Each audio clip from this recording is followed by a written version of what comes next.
មិនចេះសម្ញែងមិនគិតរឿងឡើងឋានសួគ៌នៅជាតិមុខមហាសេដ្ឋីចិត្តព្រះរូបនេះហ៊ានបរិច្ចាគលុយខ្លួនឯងដល់ទៅ200,000 លានដុល្លារដល់ជនទីទាល់ក្រ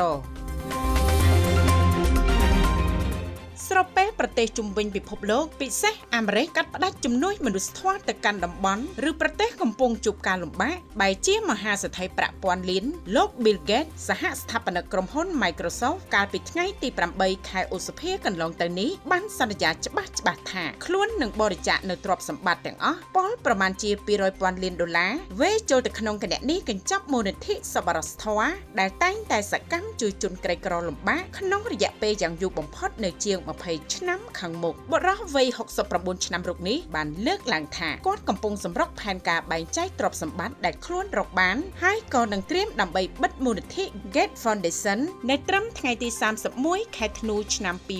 2045ខាងមុខម្យ៉ាងវិញទៀតលោករិះគន់ចំទៅកាន់ប្រធានាធិបតីអាមេរិកលោក Donald Trump ផងដែរចំពោះការកាត់ជំនួយបរទេសពីសហរដ្ឋអាមេរិកដែលជាម្ចាស់ជំនួយធំជាងគេលើពិភពលោកមិនញញើតដៃខណៈការកាត់ជំនួយពីចក្រភពអង់គ្លេសនិងបារាំងក៏ដូចគ្នាលោក Gates បានបន្តថាទោះបីមានលុយច្រើនយ៉ាងណាក៏ដោយក៏មិនអាចជួយដល់ពួកគេដែលកំពុងស្ថិតនៅស្ថានភាពលំបាកនោះដែរបើសិនជាគ្មានការចូលរួមពីរដ្ឋាភិបាលបន្ថែមពីនោះបើយោងតាមលោក Gates ក៏បានឲ្យដឹងផងដែរថាមូលនិធិនឹងបិទទាំងស្រុងបន្ទាប់ពីចំណាយប្រាក់អស់ប្រហែល